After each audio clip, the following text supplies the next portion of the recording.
बिस्मिल्लाहिर्रहमानिर्रहीम अस्सलामु अलैकुम रहमतुल्लाहि व बरकातुहू।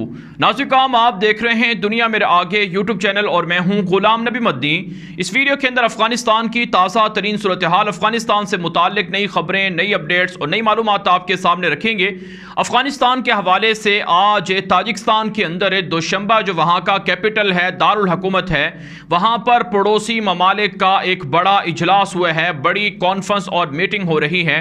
बुनियादी तौर पर शंघाई कॉरपोरेशन तंजीम का 21वां सालाना इजलास है, लेकिन इस इजलास का एजेंडा और इस इजलास का हदफ और मकसद अफ़गानिस्तान की स्टेबिलिटी, अफ़गानिस्तान के अंदर पड़ोसी मुल्कों के ताल्लुकात के हवाले से बाहमी तबादला ख्याल करना है।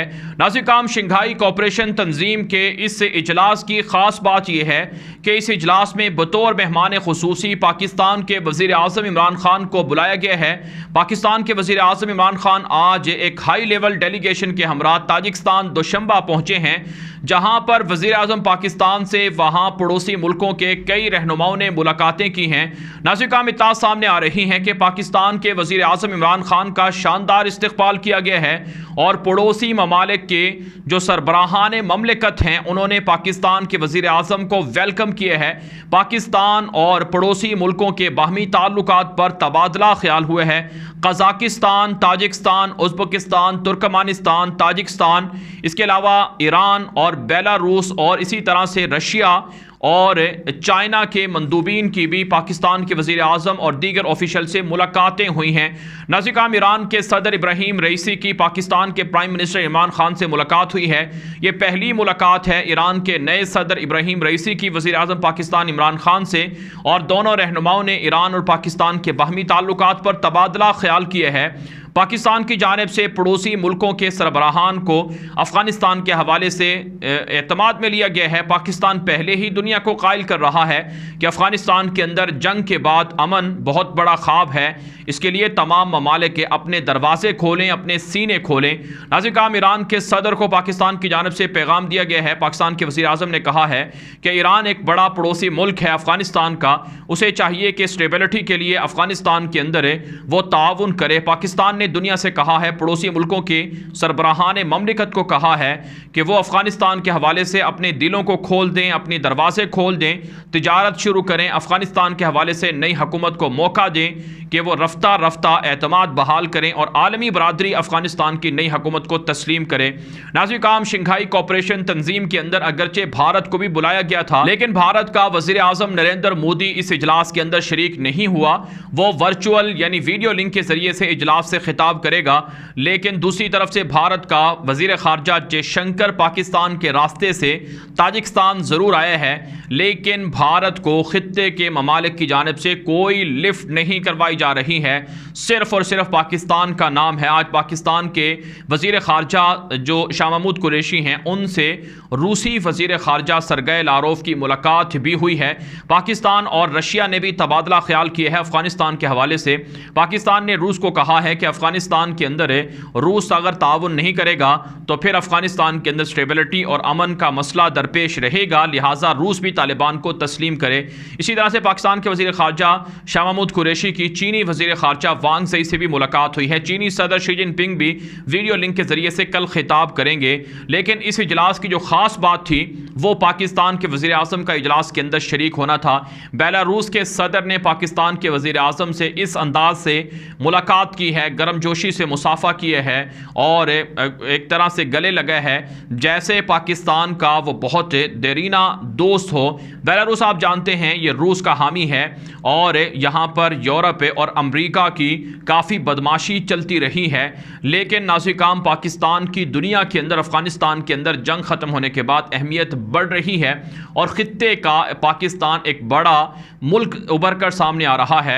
और इसका अंदाज़ा इससे लगाया जा सकता है कि जो पड़ोसी ममालिक हैं, ये पाकिस्तान के अंदर इन्वेस्टमेंट के लिए तैयार हो चुके हैं। ताजिकिस्तान के अंदर बिजनेस कॉरपोरेशन के साथ बिजनेस जो फोरम था, उसके साथ भी पाकिस्तान के वज़ीर आज़म ने खिताब किया है और दीगर ऑफिशियल ने बात की है। तो वहाँ के जो इन्वेस्टर्स हैं वो पाकिस्तान के अंदर इन्वेस्टमेंट के लिए तैयार हैं। और पाकिस्तान सबसे अहम जो इससे पाकिस्तान की विज़िट का, पाकिस्तान के प्राइम मिनिस्टर की विज़िट का जो सबसे अहम मकसद था वो सी पैक को और ख़ित्ते को जोड़ना था, ख़ित्ते की कनेक्टिविटी थी। आप जानते हैं, तालिबान की फतह के बाद पाकिस्तान के वारे न्यारे हो गए हैं। पाकिस्तान के लिए अब हालात साजगार हो गए हैं। बदख्शां के अंदर तालिबान का कंट्रोल है, वहाँ से पाकिस्तान का देरीना मंसूबा है वाखान कॉरिडोर को गुजारना। ये वाखान कॉरिडोर बमुश्किल 20 से 25 किलोमीटर का फासले का एक चौड़ाई है। इसे अगर पाकिस्तान बना लेता है, कॉरिडोर बना लेता है, तो इसके ज़रिए से पाकिस्तान डायरेक्ट और बराह रास्त ताजिकिस्तान के साथ जुड़ जाएगा। ताजिकिस्तान के साथ पाकिस्तान का ज़मीनी राब्ते का मतलब यह है कि सेंट्रल एशिया की सारी रियासतें पाकिस्तान के साथ जुड़ जाएंगी और फिर वहाँ से पाकिस्तान यूरोप तक बासानी तिजारत कर सकेगा। पाकिस्तान के अंदर सी पैक का तारीखी मनसूबा जारी है। $70 अरब से ज़ायद की इसमें सरमायाकारी हो रही है और पाकिस्तान ने ये जो लैंड लॉक कंट्रीज़ हैं जिनके समंदर के साथ कोई राब्ता नहीं है, जैसा कि सेंट्रल एशिया की रियासतें हैं और ख़ुद अफ़गानिस्तान है, तो इनको पाकिस्तान ने ऑफ़र की है कि अगर ये पाकिस्तान के सी पैक के रूट्स को इस्तेमाल करे तिजारत के लिए, तो पाकिस्तान इन्हें गवादर पोर्ट तक और पाकिस्तान की जो कराची पोर्ट है उस तक रसाई देगा। जिसका मतलब ये है कि सेंट्रल एशिया की रियासतें अब तिजारत पाकिस्तान की गवादर पोर्ट के ज़रिए से और कराची पोर्ट के ज़रिए से करेंगी। इससे ना सिर्फ सेंट्रल एशिया की रियासतों को फ़ायदा होगा क्योंकि उनके अखराजात बहुत ज़्यादा होते थे, अगर वो कहीं दूर से अगर चीज़ों को तिजारत वगैरह करते हैं तो पाकिस्तान के रास्ते से, सी पैक के रास्ते से उनको फ़ायदा होगा और पाकिस्तान की जो मसनूआत हैं वो सेंट्रल एशिया की रियासतों में, सेंट्रल एशिया की मंडियों में और इसी तरह से वहाँ से तुर्की और फिर यूरोप और दीगर जगहों पर जा सकेंगी। तो इसलिए नाज़रीन, अफ़गानिस्तान के अंदर तालिबान की हुकूमत आने से पाकिस्तान को ये फ़ायदा हो रहा है कि बदख्शां के अंदर पाकिस्तान वाखान कॉरिडोर बनाएगा और इससे यकीनन अफ़गान तालिबान को भी फ़ायदा होगा। और इसके अलावा नाज़रीन, आज की एक बड़ी ख़बर ये भी है कि जब से अफ़गान तालिबान ने अफ़गानिस्तान के अंदर इख्तिदार संभाला है, पाकिस्तान अफ़गानिस्तान का सबसे बड़ा तिजारती पार्टनर बन चुका है। जी हाँ नाज़रीन, 20 साल से पाकिस्तान को पीछे धकेलने के लिए भारत ने और पाकिस्तान के मुखालिफिन ने बहुत कोशिश की, यहाँ तक कि ईरान भी इसमें शामिल रहा है। ईरान ने अफ़गानिस्तान की मंडियों पर कब्ज़ा कर लिया, भारत ने कब्ज़ा कर लिया, लेकिन अब पाकिस्तान की पहले वाली पोजीशन बहाल हो रही है। तुर्खम बॉर्डर के ज़रिए से, चमन बॉर्डर के ज़रिए से पाकिस्तान और अफ़गानिस्तान की तिजारत जारी है और पाकिस्तान की तिजारत में रिकॉर्ड इजाफा हो रहा है, जिससे पाकिस्तान खित्ते के अंदर, अफ़गानिस्तान के अंदर एक अहम मुल्क उभर कर सामने आएगा और यकीनन इससे अफ़गान अवाम को भी फ़ायदा है। तो इसलिए पाकिस्तान दुनिया के अंदर मुख्तलिफ ममालिक को एतमाद में ले रहा है, कायल कर रहा है। कल पाकिस्तान के वज़ीर आज़म का CNN को जो इंटरव्यू था उसके अंदर भी पाकिस्तान के वज़ीर आज़म ने ये बात कही थी कि अमरीका को और यूरोप को चाहिए कि वह अफ़गानिस्तान के अंदर नई हुकूमत को मौक़े दें और उन पर यह प्रेशर ना डालें कि वो ख़वातीन को हुकूक नहीं दे रहे हैं। ख़वातीन को हुकूक, अफ़गान ख़वातीन को हुकूक अमरीका ने नहीं देने, यूरोप ने नहीं देने, बल्कि ख़ुद अफ़गानिस्तान की नई हुकूमत अफ़गान ख़वातीन को हुकूक देगी। उन्हें मौका दिया जाए ताकि वो हुकूमत करें और संभलें और फिर उसके बाद रफ्ता रफ्ता वो आलमी कवानीन और कमिटमेंट की तरफ भी बढ़ेंगे। तो ये पाकिस्तान के वज़ीर आज़म के इस बयान से भारत को बहुत तकलीफ़ है और भारत के जो प्लान थे, जो मंसूबे थे, सी पैक को नाकाम करने के, गवादर पोर्ट को नाकाम करने के, वाखान कॉरिडोर ना बनाने के, नाज़रीन आपको ये बात जानकर हैरानगी होगी कि पाकिस्तान का जो सूबा गिलगित बल्तिस्तान है, भारत का दावा है कि गिलगित बल्तिस्तान ये हमारा है और भारत तो ये भी दावे करता है कि मकबूजा कश्मीर भी हमारा है, आज़ाद कश्मीर भी हमारा है और गिलगित बल्तिस्तान भी भारत का हिस्सा है। तो इस एतबार से भारत की ख्वाहिश थी कि अफ़गानिस्तान का वो पड़ोसी मुल्क है और वाखान कॉरिडोर ना बनने दे और भारत ने इसके लिए बड़ी कोशिश की है। यहाँ तक कि भारत ने ताजिकिस्तान के अंदर अपना फ़ौजी अड्डा भी बना रखा है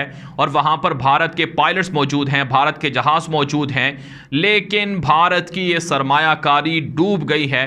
भारत का ख्वाब था कि वाखान कॉरिडोर ना बने, लेकिन पाकिस्तान बना रहा है। भारत का ख्वाब था कि पाकिस्तान का सी पैक मंसूबा कामयाब ना हो, लेकिन अल्हम्दुलिल्लाह पाकिस्तान का सी पैक मंसूबा कामयाब हो रहा है। भारत का ख्वाब था कि गवादर पोर्ट फ़ाल ना हो, फंक्शनल ना हो, लेकिन फ़ाल हो गई है और दुनिया के ममालिक उसमें हिस्सा ले रहे हैं। लेकिन भारत की सरमायाकारी चाबहार पोर्ट के अंदर डूब गई है, जहां उसने ईरान के साथ मिलकर और अशरफ गनी की हुकूमत के साथ मिलकर साजिशें की थी। तो इस एतबार से हम कह सकते हैं कि अल्लाह ताला ने पाकिस्तान के लिए दरवाज़े खोले हैं। अल्लाह ताला की तरफ से पाकिस्तान के लिए ख़जानों की बारिश हो रही है। पाकिस्तान को अब इन इनामात का, इन नेमतों का शुक्र अदा करना चाहिए और इसके लिए ज़रूरी है कि पाकिस्तान के जो पसमानदा इलाके हैं वहाँ पर लोगों को सहूलियात दी जाएँ, लोगों को रोज़गार दिया जाए। और सबसे अहम यह है कि पाकिस्तान मकबूजा कश्मीर के हवाले से कोशिश करे, और क्योंकि वो पाकिस्तान के लिए कुर्बानियाँ दे रहे हैं। नाज़रीन काम यहाँ पर आपको एक और ख़बर मैं आपके सामने रखता हूँ। वो ख़बर यह है कि पाकिस्तान ने गिलगित बल्तिस्तान को अबूरी सूबा बनाने की मंजूरी देने का ऐलान कर दिया है। यानी पाकिस्तान गिलगित बल्तिस्तान को पहले मरहले में अबूरी सूबा बनाएगा और फिर मुस्तकिल सूबा बनाएगा, और इससे भारत की तमाम ख्वाहिशें दम तोड़ जाएंगी और तमाम ख्वाहिशात पर पानी फिर जाएगा। क्योंकि भारत हमेशा से प्रोपेगेंडा करता है कि गिलगित बल्तिस्तान भी उसका हिस्सा है, और यहाँ पर जो इंतखाबात होते हैं और जो यहाँ पर सूबा बनाने की बात होती है तो इससे भारत को काफ़ी मिर्चें लगती हैं। तो इसलिए हम कह सकते हैं कि खित्ते के अंदर पाकिस्तान एक मजबूत रोल प्ले कर रहा है और भारत पाकिस्तान के मुकाबले में पसपा हो रहा है, भारत पाकिस्तान के मुकाबले में शिकस्त खा रहा है। तभी भारत की चीखें निकल रही हैं, शोर शराबा है, सफ़े मातम है, रोना धोना है, भारत की मीडिया पर चीखों पुकार जारी है। इसके अलावा नाज़रीन काम अफ़गानिस्तान के हवाले से कुछ दीगर अच्छी खबरें सामने आ रही हैं। अफ़गान तालिबान की जानिब से कहा गया है कि हमने अफ़गानिस्तान के अंदर अमन कायम कर दिया है, लिहाजा पूरी दुनिया अफ़गानिस्तान आकर देख ले, अमन व अमान के शानदार इंतज़ामात हैं, लिहाजा डरने की ज़रूरत नहीं है। आज अफ़गान तालिबान के सीनियर रहनुमा मौलवी अनस हक्कानी ने वहाँ पर एक गैर मुल्की सहाफ़ियों से ख़िताब भी किया है काबुल के अंदर, और उन्होंने कहा है कि जर्मनी अफ़गानिस्तान के अंदर सफारतखाना खोलने वाला पहला यूरोपीय मुल्क बन सकता है। जर्मनी के साथ हमारे मामला तय हो गए हैं, और उन्होंने कहा है कि गैर मुल्की सहाफ़ी अफ़गानिस्तान घूमें फिरें और असल अफ़गानिस्तान को देखें, यहाँ की सूरत हाल को देखें और दुनिया को बताएँ। साथ साथ मौलवी अनस हक्कानी ने कहा है कि अगर हमारे दरमियान कोई ज़ाती इख्तलाफात होते, मफादात, ओहदे वगैरह के ज़रिए से, मनसब के ज़रिए से हमारे दरमियान लड़ाइयाँ होती तो हम किसी सूरत भी जंग ना लड़ते। हमें तो अमेरिका, यूरोप ने ऑफ़र की थी कि हम तुम्हें हुकूमत देते हैं लेकिन तुम हमारी बात मान लो, जमहूरियत की तरफ आ जाओ। तो हमने अपने हक़ के लिए जंग लड़ी है, कुर्बानियाँ हमने बाहमी ओहदों के लिए, लड़ाई झगड़े के लिए नहीं दी हैं। हमारे दरमियान कोई इख्तलाफात नहीं है, हम सब एक हैं, मौलवी अनस हक्कानी की जानिब से कहा गया है। तो नाज़रीन काम खुलासा इस वीडियो का ये हुआ कि अफ़गानिस्तान स्टेबल हो रहा है, मुस्तहकम हो रहा है, पाकिस्तान शानदार रोल प्ले कर रहा है। अफ़गान तालिबान की नई हुकूमत को पड़ोसी ममालिक तस्लीम करने जा रहे हैं। पड़ोसी ममालिक के अफ़गानिस्तान के अंदर इन्वेस्टमेंट के लिए दरवाज़े खोल रहे हैं, तिजारत के लिए दरवाज़े खोल रहे हैं, और पाकिस्तान इन तमाम पड़ोसी ममालिक को लीड कर रहा है। अफ़गानिस्तान के अंदर पाकिस्तान का रोल शानदार है और पहले से बढ़कर है। पारा नाज़रीन हम ये वीडियो दोस्तों के साथ व्हाट्सएप पर, फेसबुक पर, इंस्टाग्राम पर, हर जगह पर लाजमी नशर करें ताकि लोगों को हक़ाइक़ मिल सकें, लोग भारत के प्रोपेगेंडे से बच सकें, और साथ साथ अपनी राय कॉमेंट के ज़रिए से हमारे व्हाट्सएप नंबर पर मैसेजेस के ज़रिए से लाजमी दिया करें, और हमारे ट्विटर अकाउंट को भी आप फॉलो कर सकते हैं। अब तक के लिए इतना ही इजाज़त दीजिए। अस्सलामु अलैकुम व रहमतुल्लाहि व बरकातुहू।